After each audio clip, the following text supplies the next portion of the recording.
ಇತಿಹಾಸ ಪ್ರಸಿದ್ಧ ಪೊಳಲಿ ಶ್ರೀ ರಾಜರಾಜೇಶ್ವರಿ ದೇವಸ್ಥಾನದ ಪುನರ್ ಪ್ರತಿಷ್ಠೆ, ಅಷ್ಟಬಂಧ ನೂತನ ಧ್ವಜಸ್ತಂಭ ಪ್ರತಿಷ್ಠೆ ಹಾಗೂ ಬ್ರಹ್ಮಕಲಶೋತ್ಸವವು ಮಾರ್ಚ್ 4ರಿಂದ 13ರವರೆಗೆ ವಿವಿಧ ಧಾರ್ಮಿಕ ಸಾಂಸ್ಕೃತಿಕ ಕಾರ್ಯಕ್ರಮಗಳೊಂದಿಗೆ ಜರುಗಲಿದೆ ಎಂದು ಬ್ರಹ್ಮಕಲಶ ಸಮಿತಿಯ ಅಧ್ಯಕ್ಷ ಬಂಟ್ವಾಳ ಶಾಸಕ ರಾಜೇಶ್ ನಾಯ್ಕ್ ಉಳಿಪಾಡಿಗೊತ್ತು ಹೇಳಿದರು. ಈ ಬಗ್ಗೆ ದೇವಸ್ಥಾನದಲ್ಲಿ ಕರೆದ ಸುದ್ದಿಗೋಷ್ಠಿಯಲ್ಲಿ ಮಾತನಾಡಿದ ಅವರು, ಸುಮಾರು 20 ಕೋಟಿ ರೂಪಾಯಿ ವೆಚ್ಚದಲ್ಲಿ ದೇವಳವನ್ನ ನವೀಕರಣಗೊಳಿಸಲಾಗಿದ್ದು, ಶ್ರೀ ದುರ್ಗಾ ಪರಮೇಶ್ವರಿ, ರಾಜರಾಜೇಶ್ವರಿ, ಮಹಾಗಣಪತಿ, ಭದ್ರಕಾಳಿ ದೇವರುಗಳ ಹಾಗೂ ಪರಿವಾರ ಸಾನ್ನಿಧ್ಯಗಳ ಗರ್ಭಗೃಹದ ಪುನರ್ ನಿರ್ಮಾಣಗೊಂಡಿದೆ ಎಂದು ವಿವರಿಸಿದರು.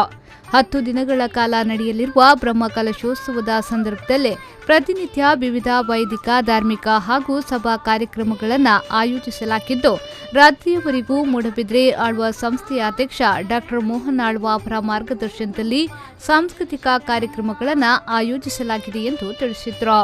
ಬ್ರಹ್ಮಕಲಶಾಭಿಷೇಕ ನಡೆಯಲಿರುವ ಮಾರ್ಚ್ 13ರಂದು ಸೇರಿದಂತೆ 10 ದಿನಗಳ ಕಾಲ ಕ್ಷೇತ್ರಕ್ಕೆ ಸುಮಾರು 10 ಲಕ್ಷ ಜನರು ಸೇರುವ ನಿರೀಕ್ಷೆ ಇದ್ದು, ಪ್ರತಿಯೊಬ್ಬ ಭಕ್ತರಿಗೆ ನಿರಂತರ ಉಪಹಾರ ಹಾಗೂ ಅನ್ನದಾಸೋಹ ವ್ಯವಸ್ಥೆಯನ್ನ ಕಲ್ಪಿಸಲಾಗಿದೆ.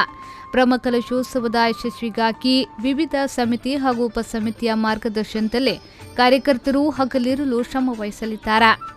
10 ದಿನಗಳ ಕಾಲ ಸಕಲ ವ್ಯವಸ್ಥೆಗಳ ಸುಧಾರಣೆ ಮತ್ತು ನಿರ್ವಹಣೆಗಾಗಿ ಸ್ವಯಂ ಸೇವಕರನ್ನ ಆಹ್ವಾನಿಸಿದ್ದು, ಈಗಾಗಲೇ 1,000 ಮಹಿಳೆಯರು, 2,000 ಪುರುಷರ ಹೆಸರು ನೋಂದಾಯಿಸಿದ್ದು, ಸ್ವಯಂ ಸೇವಕರ ಸಂಖ್ಯೆ 5,000 ದಾಟುವ ನಿರೀಕ್ಷೆ ಇದೆ ಎಂದು ಮಾಹಿತಿ ನೀಡಿದರು.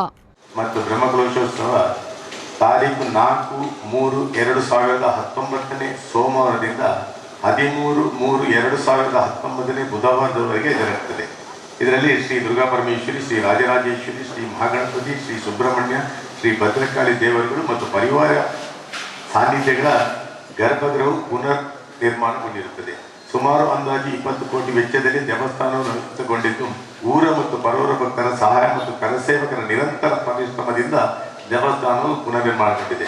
ಶಿಲಾಮಯ, ವಾಸ್ತುಶಿಲ್ಪ, ದ್ವಾರಗಳಿಗೆ ರಜತ ಕವಚ, ಮೇಲ್ಛಾವಣಿ, ತಾಮ್ರದ ಹೊಂದಾಣಿಕೆ ದೇವಸ್ಥಾನವು ನವೀಕರಣಗೊಂಡಿರುತ್ತದೆ.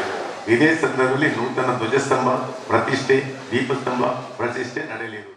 ಈ ಸಂದರ್ಭ ಸುದ್ದಿಗೋಷ್ಠಿಯಲ್ಲಿ ಹೊರೆಕಾಣಿಕೆ ಸಮಿತಿಯ ಗೌರವಾಧ್ಯಕ್ಷ ಬಿ ನಾಗರಾಜ್ ಶೆಟ್ಟಿ, ಗೌರವಾಧ್ಯಕ್ಷ ಏರಿಯಾ ಲಕ್ಷ್ಮೀನಾರಾಯಣ ಆಳ್ವ, ದೇವಳದ ಆಡಳಿತ ಮುಕ್ತೇಸರ ಡಾ ಮಂಜಯ್ಯ ಶೆಟ್ಟಿ, ಪ್ರಧಾನ ಅರ್ಚಕ ಮಾಧವ್ ಭಟ್, ಆನುವಂಶಿಕ ಮುಕ್ತೇಸರ ಚೇರ ಸೂರ್ಯನಾರಾಯಣ ರಾವ್, ಪ್ರಚಾರ ಸಮಿತಿಯ ಅಧ್ಯಕ್ಷೆ ಡಾ ಆಶಾ ಜ್ಯೋತಿರೈ, ಸಮಿತಿಯ ಪದಾಧಿಕಾರಿಗಳಾದ ಸೇಸಪ್ಪ ಕೋಟ್ಯನ್ ಪಚ್ಚನಡ್ಕ, ವೆಂಕಟೇಶ ತಂತ್ರಿ, ಮಾಧವಮಯ್ಯ, ಸುಬ್ರಾಯ ಕಾರಂತ, ಚಂದ್ರಪ್ರಕಾಶ್ ಶೆಟ್ಟಿ ತುಂಬೆ, ಚಂದ್ರಹಾಸ್ ಶೆಟ್ಟಿ, ಕಾರ್ಯನಿರ್ವಹಣಾಧಿಕಾರಿ ಪ್ರವೀಣ್ ಮೊದಲಾದವರು ಹಾಜರಿದ್ದರು.